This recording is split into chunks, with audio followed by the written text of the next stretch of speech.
बाजार बोलता है। एफआईएस के डेटा से शुरुआत करते हैं। एफआईएस ने कल भी सेलिंग की है। मार्केट में भले ही रिकवरी आ रही हो, लेकिन एफआईएस की सेलिंग नहीं रुक रही है। 2587 करोड़ की सेलिंग कल एफआईएस ने की। डीआईज ने करीब 1793 करोड़ रुपए की बाइंग की है। तो एफआईएस डीआईज के डेटा में कल कहीं ना कहीं इंस्टीट्यूशनल नेट में सेलिंग ही थी। लेकिन मार्केट किसने चलाया, तो ये कहीं ना कहीं कह सकते हैं कि जो एचएनआईज हैं, जो ब्रोकिंग कंपनीज हैं, जो रिटेल निवेशक हैं, उनकी ताकत है ये जो कि मार्केट को ऊपर ले गई। आगे बढ़ते हैं और देखते हैं कि ग्लोबल इंडिसेस का हाल, क्योंकि कल फेड की मीटिंग भी थी, उसके भी आउटकम आया। Outcome in line with estimates था। लेकिन डाउ जोन्स में थोड़ी सी गिरावट देखने के लिए मिली। शंघाई फ्लैट है, हैंसेंग में ग्रीन मार्क बना हुआ है, निकाई और कोस्पी में ग्रीन मार्क बना हुआ है। तो फ्लैटिश टू पॉजिटिव है एशियन मार्केट्स, और अमेरिका से कोई खास संकेत मिला नहीं। एक बार देख लेते हैं आज के टॉप गेनर्स और लूजर्स कौन से काउंटर हैं जो आज के मार्केट में अच्छी स्ट्रेंथ दिखा रहे हैं। तो स्ट्रेंथ दिखाने वाले शेयर्स में नंबर 1 पर पावर इंडिया करीब 20% ऊपर है। एसीआई ग्रीन पैक करीब 12.25%। JWL करीब 11.5%। हमने कल बात भी की थी अपने क्लोजिंग रिमार्क में कि कंपनी के नतीजे आए थे, मार्केट क्लोजिंग से पहले ही आ गए थे कल, लेकिन काउंटर ने रिएक्ट नहीं किया था। काउंटर के नतीजे ठीक थे लेकिन रिएक्ट नहीं कर पाया। आज रिएक्ट कर रहा है। नेटवेब 10% अप, कार्टेड 9% अप। जबकि हमने देखा कि नेटवेब जैसी कंपनियां जो कि एआई से इनका रिलेशन मार्केट ले रहा था, तो इस काउंटर ने अच्छा बाउंस बैक दिखाने की कोशिश की है। टॉप लूजर्स पे देख लेते हैं आज कौन से काउंटर हैं जो गिरे हुए हैं और ज़्यादा तेज गिरे हुए हैं। उनमें वर्लपूल 20% नीचे, वोल्टास 11% नीचे। जेके पेपर तो आफ्टर रिजल्ट्स इम्पैक्ट है, और वोल्टास के हालांकि रिजल्ट्स तो ठीक ही आए थे। टाटा मोटर्स के भी नतीजे थोड़े से वीक आए हैं, उसका इम्पैक्ट 6.5% नीचे दिख रहा है। बलरामपुर चीनी में करीब 5% की गिरावट देखने के लिए मिल रही है। तो काफ़ी कुछ नतीजों का भी इम्पैक्ट है सभी काउंटर्स पर। लेकिन आगे बढ़ते हैं, फेड का इम्पैक्ट जानते हैं, क्योंकि फेड मीटिंग कल थी और उनका आउटकम निकल कर आया। उन्होंने ब्याज दरों में कोई बदलाव नहीं किया और उनकी ब्याज दरें अब 4.25 से लेकर 4.5% के बीच में स्थिर ही रहेंगी। सितंबर से लगातार 3 बार ब्याज दरों में उन्होंने कटौती की है, लगभग 100 बेसिस पॉइंट की। तो अब उन्होंने एक पॉज लिया है। उनका कहना है कि डेटा के आधार पर ही फ्यूचर में रेट कट होंगे, और जॉब मार्केट तो स्टेबल हो गई है। महंगाई का भी जो रिस्क है वो कंट्रोल में है फिलहाल, लेकिन अभी महंगाई की गिरावट जो भी होगी उस पर पैनी नज़र है। अगर महंगाई गिरती है तो आने वाले समय में इंटरेस्ट रेट कट हो सकते हैं। इकोनॉमी और रोजगार की हालत मजबूत स्थिति में, ऐसा फेड का मानना है। अमेरिकी मार्केट में पॉलिसी के बाद थोड़ी सी गिरावट देखने के लिए मिली थी, कह सकते हैं मामूली प्रॉफिट बुकिंग देखने के लिए मिली, क्योंकि रेट कट का जो पॉज है वो लग गया है, और रेट कट की उम्मीदें जो हैं वो अब शिफ्ट हो गई हैं कि जून में पहला रेट कट आएगा इस 2025 का।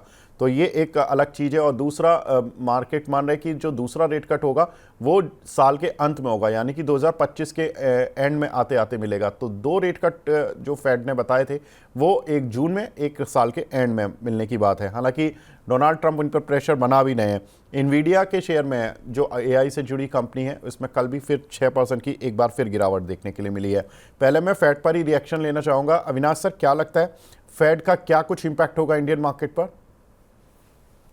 नहीं, मेरे ख्याल से देखो विवेक, ये मोरलेस एक्सपेक्टेड लाइन पे ही नतीजा आ गया है। मेरे ख्याल से फेड ने क्लियरली कहा है कि वो डेटा पॉइंट से खुश है। हो सकता है कि आने वाले 2-3 महीने में अगर डेटा और थोड़ा इम्प्रूव होता है तो कहीं ना कहीं उनको स्कोप मिलेगा इंटरेस्ट रेट्स कटवाने के लिए।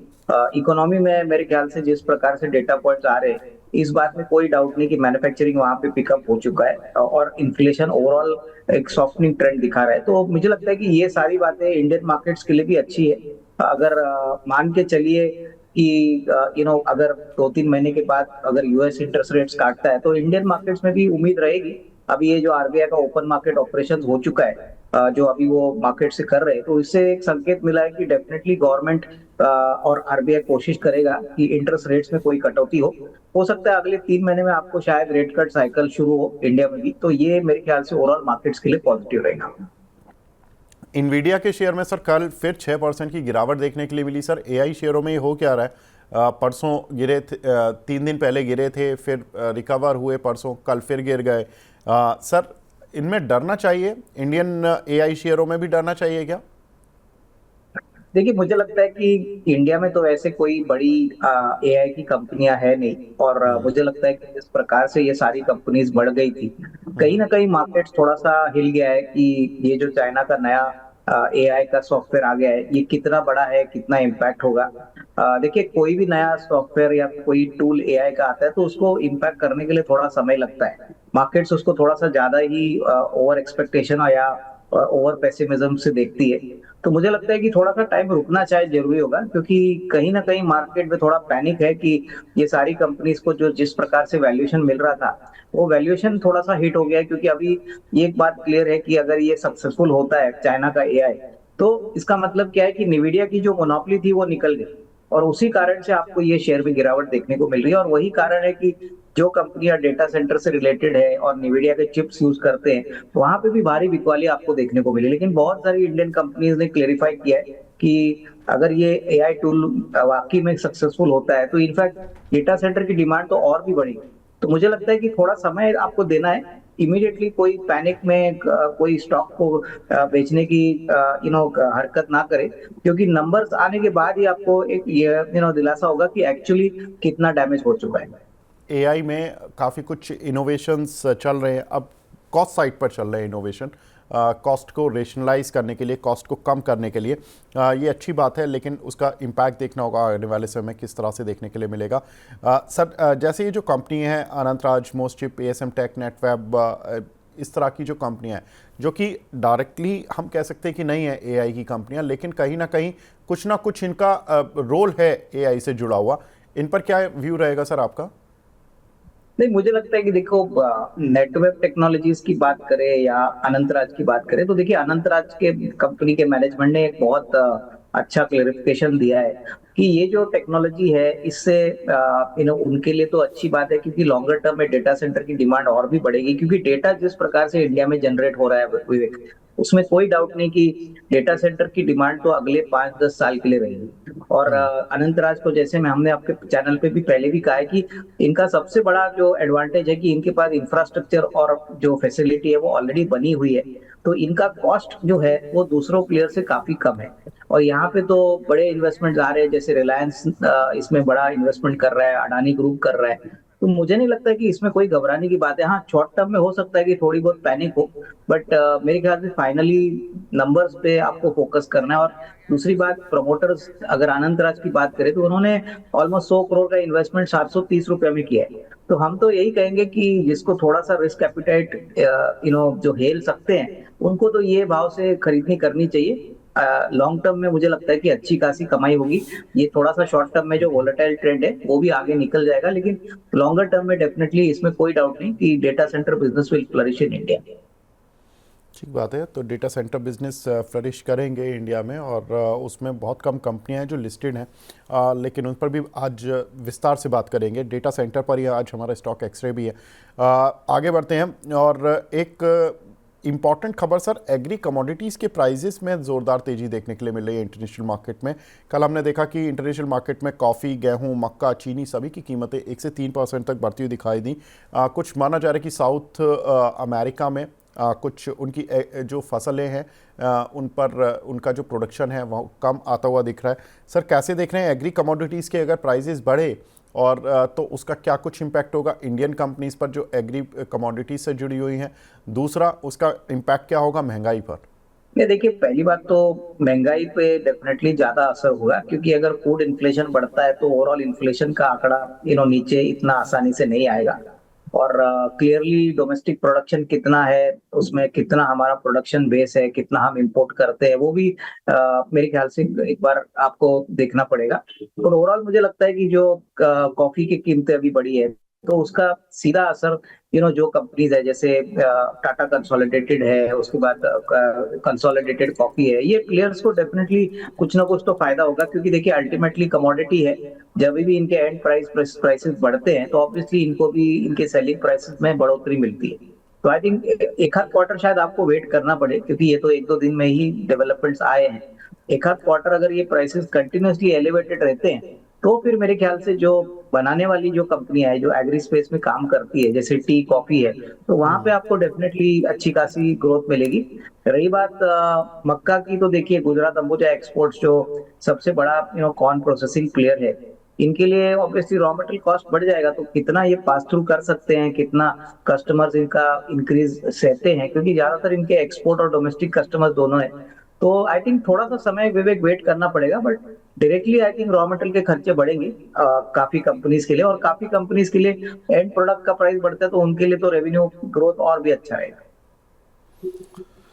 ठीक है सर, हमने देखा कि एक दो दिन से जो ये हेचरीज कंपनीज हैं लाइक वैंकीज, एसके मैग, सिमरन फार्म्स जैसी कंपनीज, इनमें एक अच्छा सर्च आता हुआ दिखाई दिया। कारण ये माना जा रहा है कि कॉफ़ी के साथ साथ अब जो एग की कीमतें इंटरनेशनल मार्केट में वो भी काफ़ी बढ़ती जा रही हैं। कैसे देख रहे हैं सर हेचरी कंपनीज, क्योंकि इसमें ज़्यादा कुछ है नहीं, 3-4 ही कंपनियां हैं। देखिए मेरे ख्याल से जब भी ग्लोबली एक्स के प्राइसेस बढ़ते हैं तो ये कंपनीज को जरूर फायदा होता है, क्योंकि काफी क्लोजली कॉन्सेंट्रेटेड मार्केट है, मुश्किल से 3-4 प्लेयर्स है।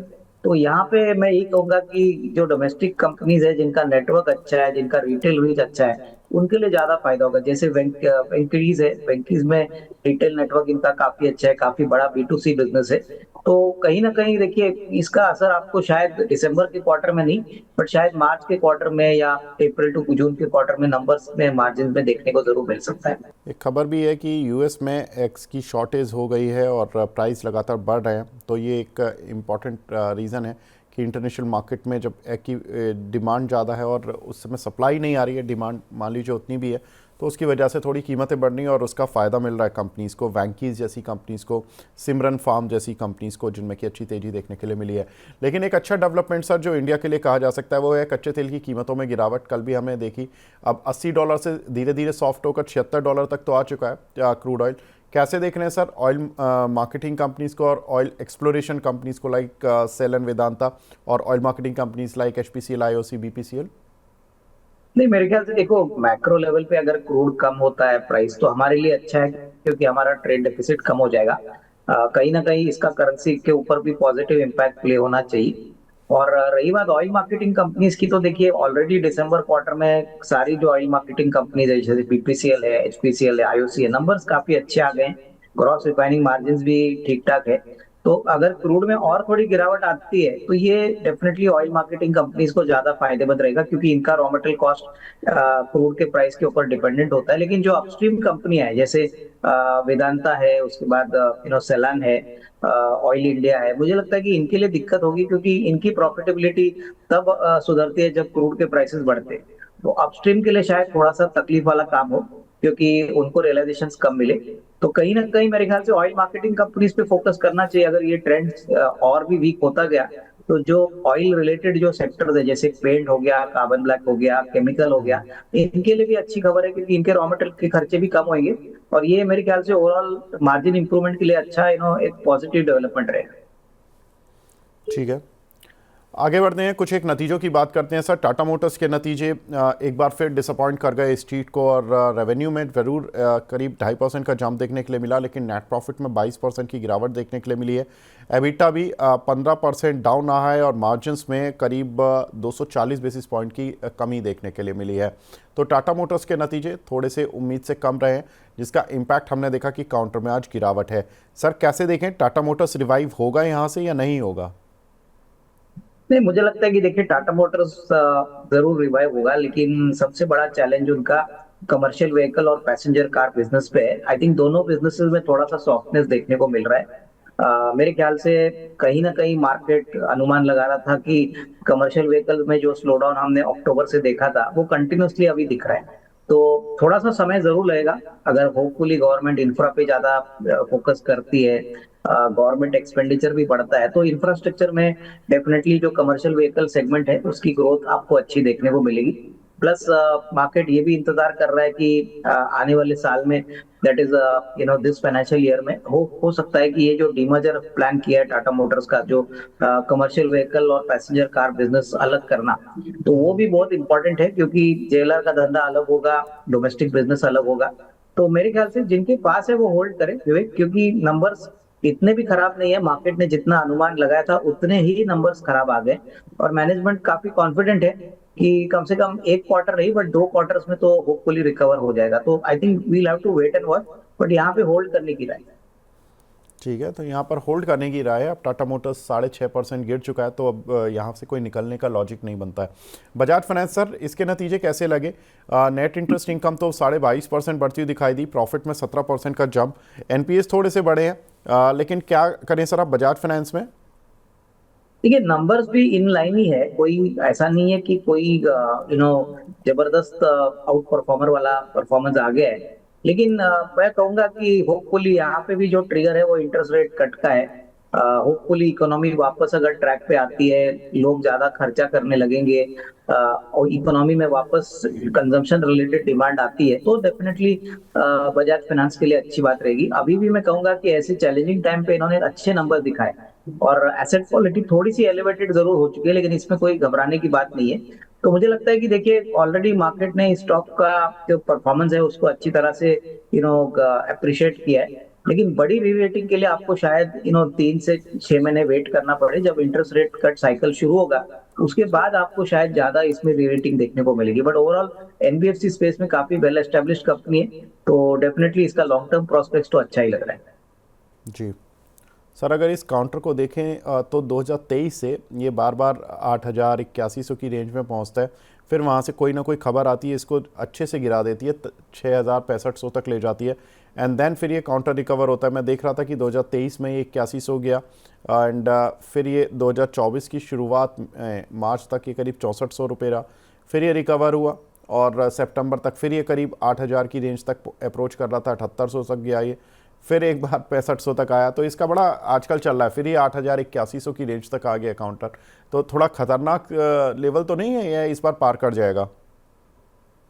नहीं, मेरे ख्याल से देखिए मैं वही कहूंगा कि जनवरी टू मार्च के क्वार्टर में भी ग्रोथ अच्छा आना चाहिए। आई थिंक ओवरऑल इनकी जो अभी लिस्टेड सब्सिडरीज है जैसे बजाज हाउसिंग के नंबर्स आ गए, वो भी काफी अच्छा नंबर्स दिखा चुकी है। तो मुझे लगता है कि देखिए ऐसी कोई घबराहट की बात नहीं है, अनलेस मार्केट का सेंटिमेंट बहुत बुरी तरह से बजट के बाद खराब होता है, तो फिर शायद इसमें भी आपको बिकवाली देखने को मिलेगी। बट अदरवाइज फंडामेंटली मुझे लगता है कि जिनके पास है वो होल्ड करे, फ्रेश बाइंग वही करे जो थोड़ा सा स्टॉक में करेक्शन आता है। तो इस लेवल पे मैं भी कहूंगा कि वैल्यूएशन फेयर टू एक्सपेंसिव है, तो इसमें कोई डाउट नहीं कि फ्रेश रेटिंग के लिए थोड़ा समय लगेगा।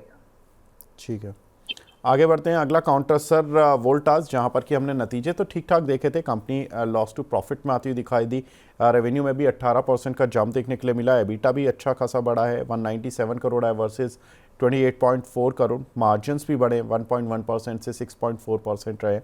सर काउंटर क्यों इतना बुरी तरह से पनिश किया गया है? क्या एक्सपेक्टेशन थी, या कुछ कमेंट्री में कुछ गड़बड़ाया गया?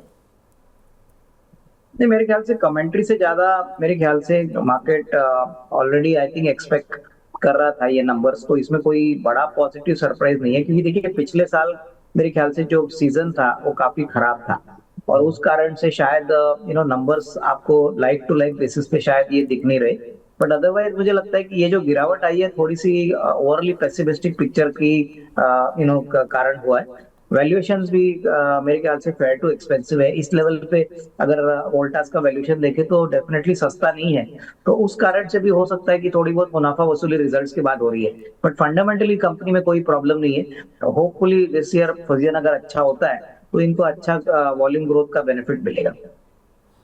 ठीक है सर, जेके पेपर लगातार खराब नतीजे दे रही है कंपनी, और इस कंपनी में रेवेन्यू इस बार फिर करीब 4.5%, लेकिन प्रॉफिट 72% डाउन आया, एबिटा भी 55% डाउन आया, और मार्जिन्स तो आधे ही रह गए, 21.8% से घटकर 10.3% रह गए।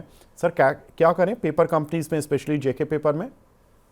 नहीं, देखिए पेपर कंपनीज की सबसे बड़ी दिक्कत है कि जब भी इकोनॉमी स्लो डाउन होती है तब कंजम्पशन भी कम होता है।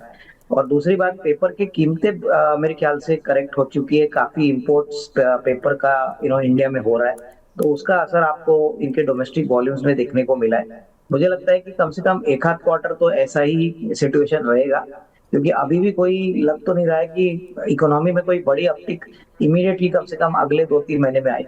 तो एज ऑफ नाउ तो ये अंडर परफॉर्मर ही रहेगा मेरे ख्याल से।